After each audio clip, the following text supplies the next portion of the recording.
Welcome to Smashville. This is PK Subban. I'm Dan Hamhuis. This is Craig Smith. This is Mike Fisher. But you need to dig in right now, every guy. Everybody loves their soldiers until they come home and stop fighting. Enough is enough. They need me to bleed, and I'll bleed for my team. Start playing with some jam in here. Let's go. This is Ryan Johansson. Welcome to Smashville. This is Philip Forsberg. I'm Victor Arvidsson. I'm Ryan Ellis. I'm Matthias Ekholm. I'm Beckerin, and you're listening to the Renegades of Puck with Crazy Charlie. Crazy Charlie puts words in my mouth. You can't trust that guy. If you can't get some fire, some passion, some energy, and figure out how in the hell to talk about this magnificent sport of hockey that has taken over the city of Nashville, then why are you on the radio? You don't deserve it, and you should do the honorable thing and turn your mic in. You're making a damn fool of yourself. This is my declaration. I'm coming after every single one of you. The lazy, the tired, the boring voices out there. Your time is up. I'm Crazy Charlie Saunier. I'm Pete Weber of the Nashville Predators. I'm Roman Yossi of the Nashville Predators. I'm Colton Sissons of the Nashville Predators. I'm Eustace of the Nashville Predators. You're listening to the Renegades of Puck with Crazy Charlie. Find a way, boys. No more half-stepping. Now, here's your host and captain, Crazy Charlie Saunier.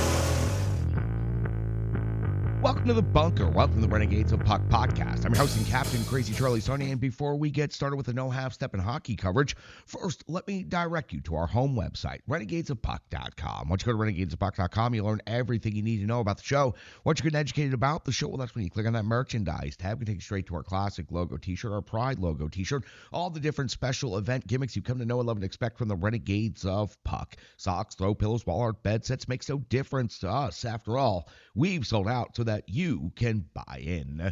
Social media is of critical importance to this independent, unaffiliated operation, so here's how you can support the Renegades of Puck. Jump in the trenches on Instagram or perhaps Facebook, maybe over on Threads, and even on X.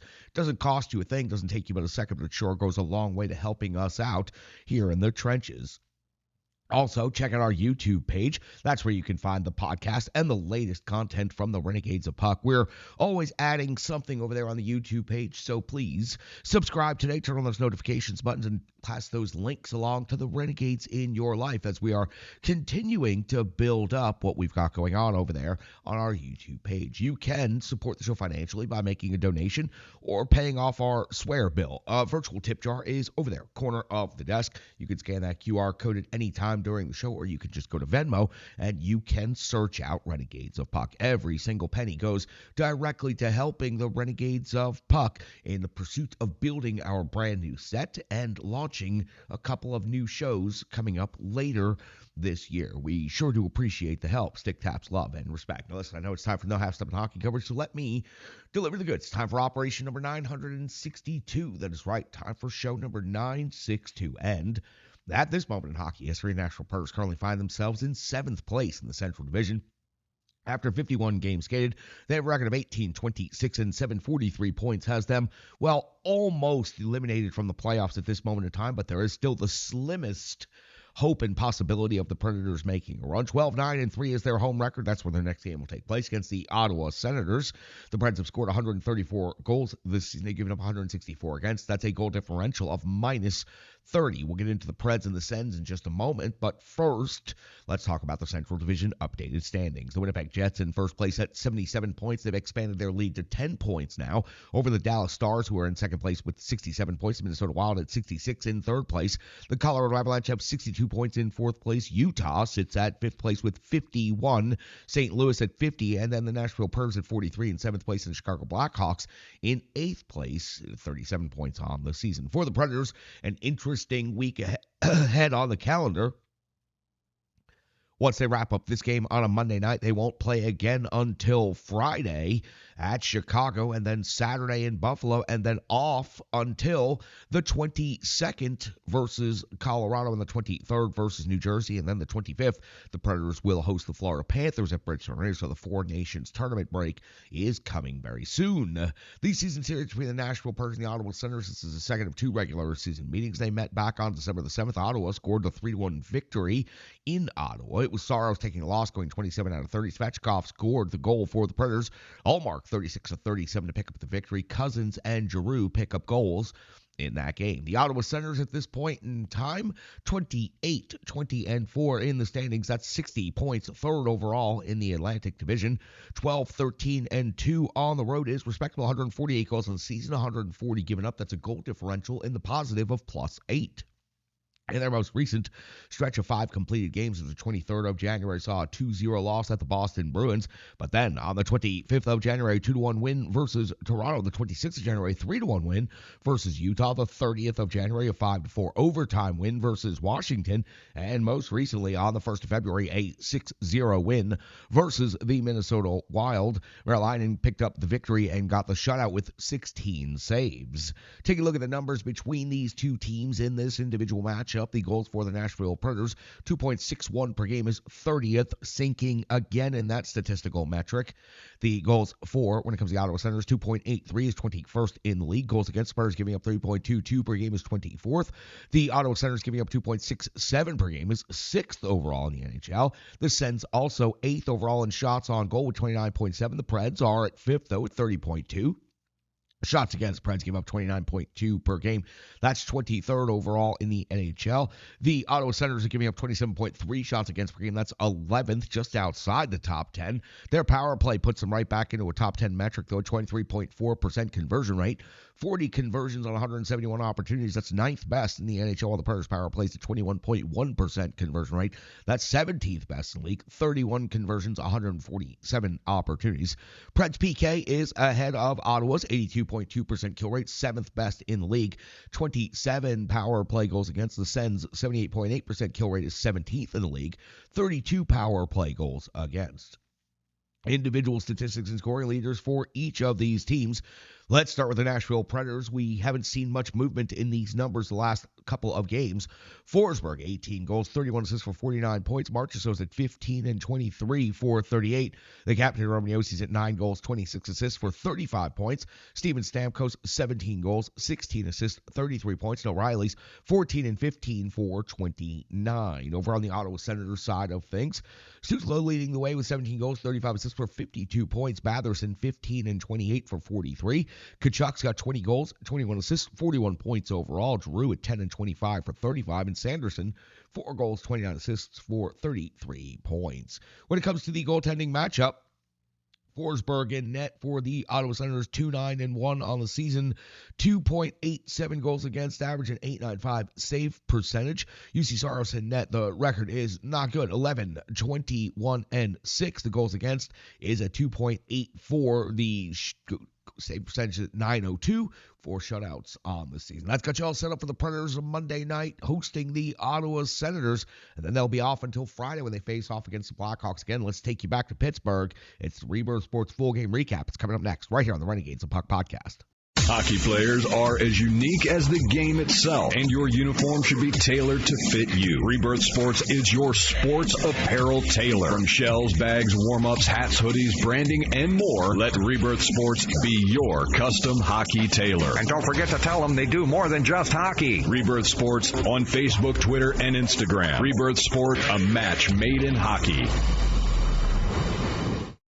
It's now time for the Rebirth Sports Full Game Recap. We'll go all the way back to February 1st of the year 2025, when the Nashville Predators were in Pittsburgh to face off against the Penguins for the second time this season.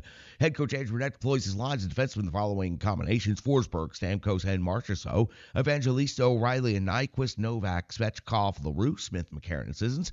Your defensive pairings, a little bit of a shift right here: Yossi and Shen, Shea and Blankenberg, Wilsby and Barron. So Shea and Shen and Barron switch places. Saros gets the start in net, back from illness. 56 seconds into the game, it's UC Saros coming up with the save on Carlson. That's the first shot on goal of the game. At the 125 mark of the first, is Nedeljkovic coming up with a save on March. So at 2:43, is Nedeljkovic coming up with a save on LaRue. At 3:07 of the first period, UC Saros coming up with a save on Erik Karlsson. At the 4:59 mark, Nedeljkovic stops Forsberg cold. 7:58. First special teams action of the game is the Predators pick up a too-many-men men on the ice, penalty, bench, minor, way too many times they've done that this season. The PK, strong, 0 shots on goal, but on the continuation just 2 seconds after the power play expires, it's Phil Tomasino. Yes, that Phil Tomasino with his 6th goal of the season. It was a one-timer, and it was accurate under the crossbar. Pittsburgh takes the 1-0 lead in this game. 10:23 of the first period now. It's Nedeljkovic coming up with a save on Marchessault. 13-13. Saros stops Graves. 14-17 the first period. Saros comes up with another save on Heinen at 16-11 of the first. It's Nedeljkovic coming up with a save on Novak at the 17-15 mark of the first. It's Cole Smith off the box. 2 minutes for slashing. Saros comes up with a save on Crosby, and that would do it for the Penguins power play. The first period comes to its conclusion with the Penguins leading 1-0 and each team having 9 shots on goal. On the clean sheet of the second period, now 2:02 in. It's Nedeljkovic coming up with a save on Marchessault. The 4:05 mark of the second period, Saros comes up with a save on Lazat. 6:20, Saros a save on Bunting. And 7:05, Saros a save on Raquel. 9:30 of the second period, Nedeljkovic comes up with a save on Luke Evangelista. So a very low event first half of the second period. But at 10:43, the action picks up as Sidney Crosby scores his 17th goal of the season. It was a one-timer from the weak side. The Pittsburgh Penguins take a 2-0 lead on this one, and that was one heck of a release. 11:05 now of the second period. Nedeljkovic comes up with a save on Svechkov at the 13-minute mark of the second period. Interesting exchange right here. LaRue was going to pick up a penalty 2 minutes for tripping, but then ends up getting involved in a kerfuffle and gets a matching roughing minor. So LaRue picks up 4 minutes. The Penguins pick up 2 minutes. The Pens go on the power play. An outstanding penalty kill would ensue for the Nashville Predators, as they wouldn't give up any shots against. 15:29 now in the second period. Saros comes up with a save on Glass, the 17:07 mark of the second period. UC Saros comes up with a save on Hayes, and at 19:50 of the second, Saros a save on Raquel.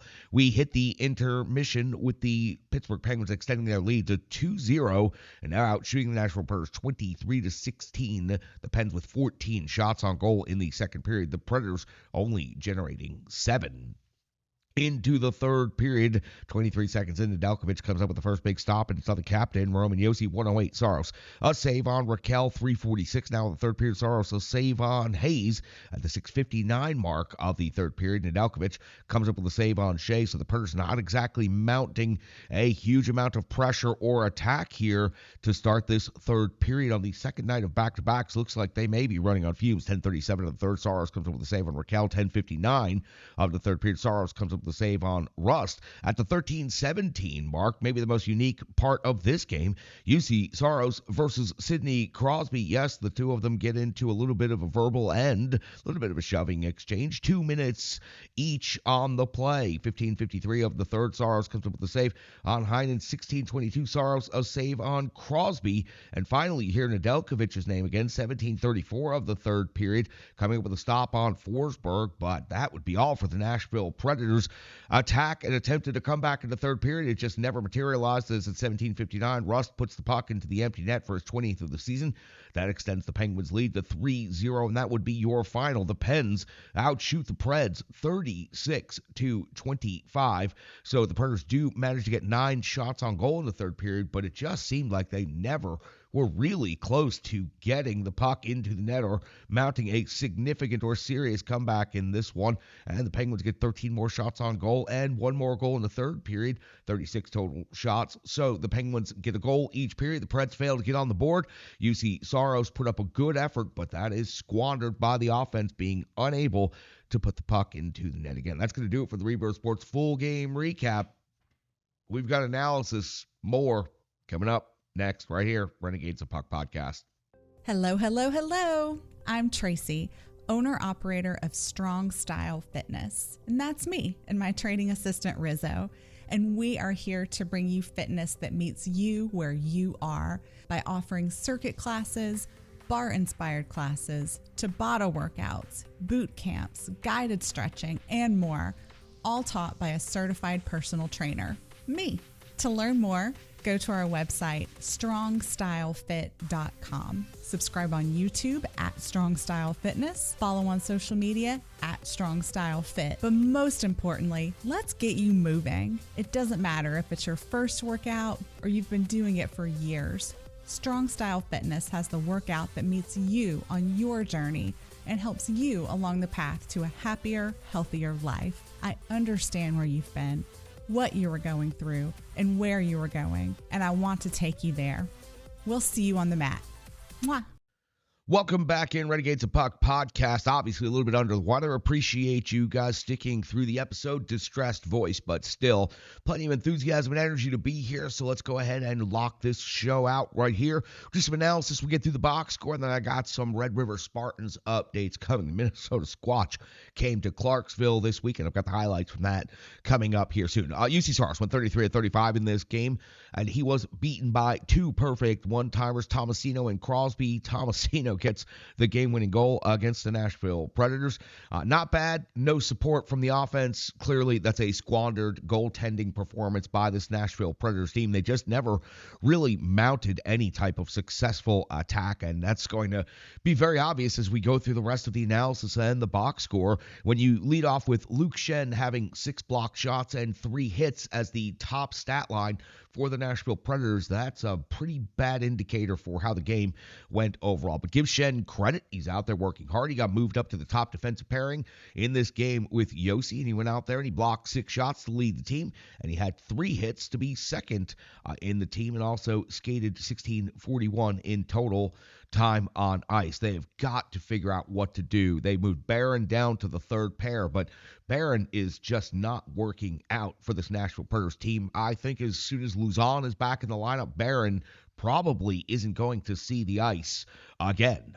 Just speculating right there, but I have got to suspect the Predators are going to do something with Barron. He's just not good enough out there for the Preds.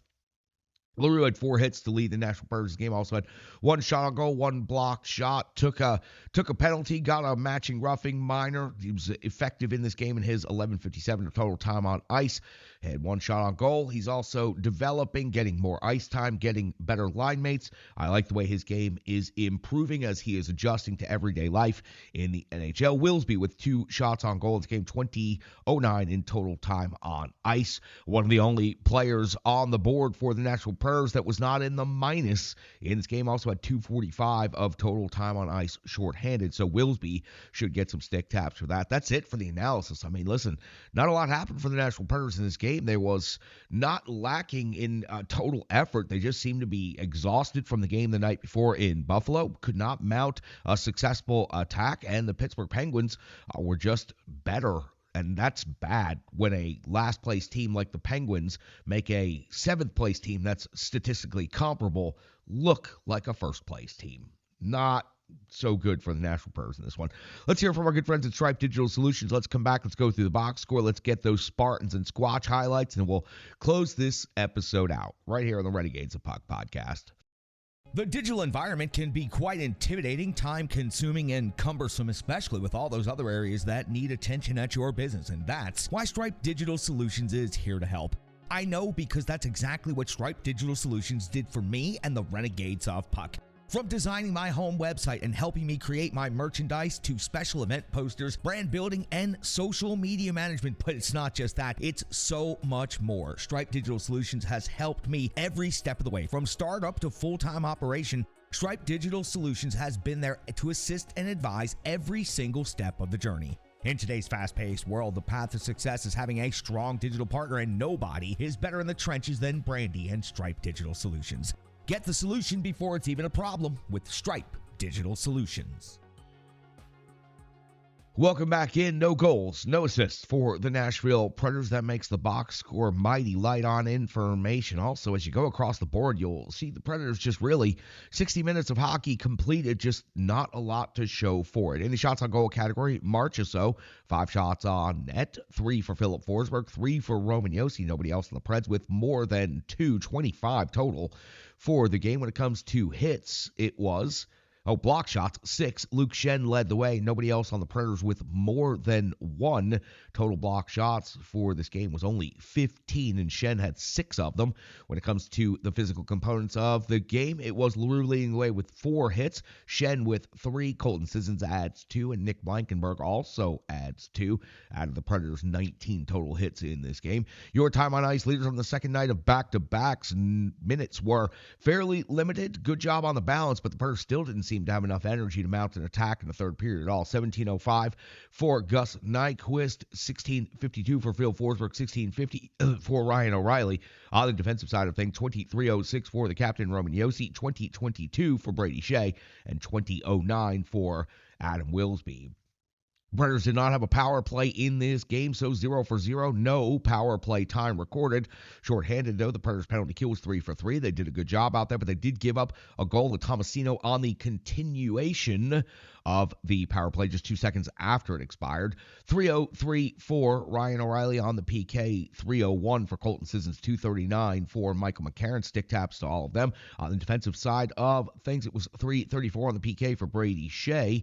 2:58 for Nick Blankenberg. 2:45 for Wilsby, and 2 minutes even for Luke Shen. Your netminder in this game, UC Saros, 33 out of 35, 2 goals against, 2 really accurate high one-timers just under the crossbar, an in-game save percentage of .943, 32 even strength saves, 1 power play saves. UC Saros, I thought, was very good in this game. I thought the Predators squandered a good goaltending performance in this particular opportunity. Some other numbers falling out of the box score. The power play, 0 for 0, because the Preds did not have a power play in this game. The penalty kill, though, 3 for 3. The face-off winning percentage, 45.5. That's low. 19 hits, not very much right there. 15 block shots, 2 takeaways, 14 giveaways, a little reckless with the puck in this game. And again, unable to really mount a significant challenge to the Pittsburgh Penguins here as this game unfolded.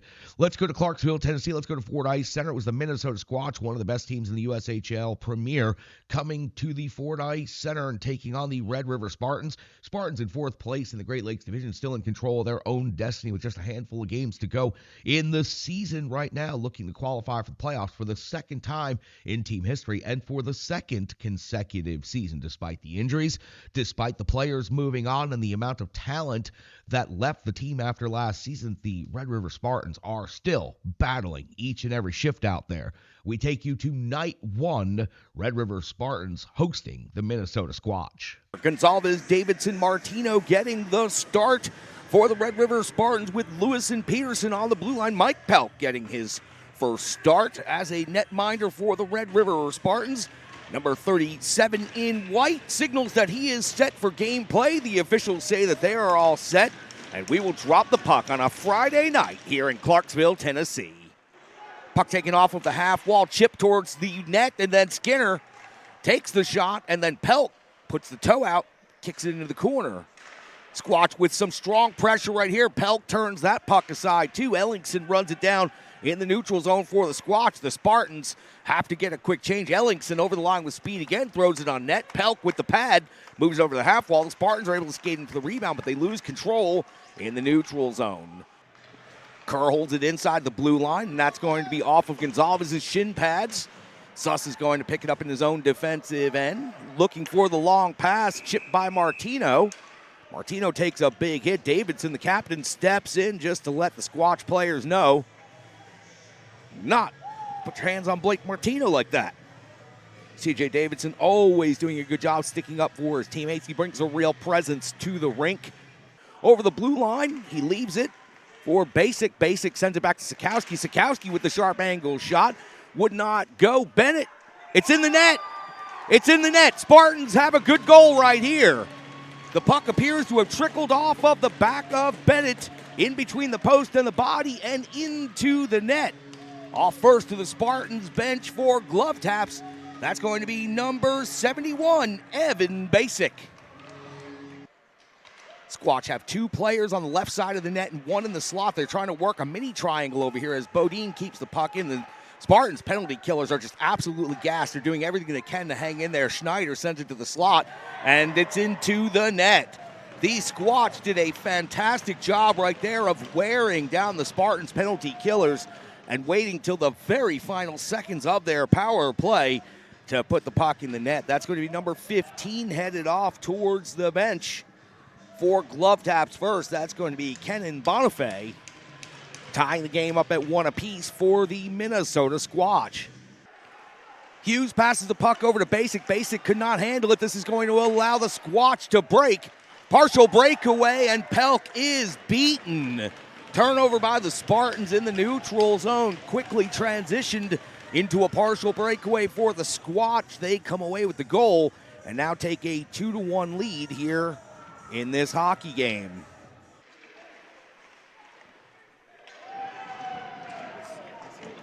And that puck is going to find its way into the net. The Squatch on the board early here in the second period. 3-1 now in favor of the visitors. Big hit by Wharton takes his man down. Sinclair still down. And we're going to have a scrap right here.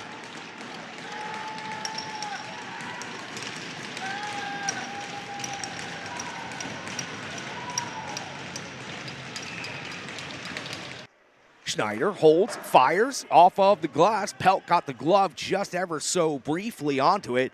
Bodine now holds again, surveys, sends it down towards the side of the goal. Looking for the stuff attempt. Pelk stopped the first two, but Bonifay finishes off the third one. He's got a hat trick here in this game. That's a 5-on-3 power play goal for the Minnesota Squatch, and they will continue on the power play, on a major power play for the next 2 minutes and 59 seconds.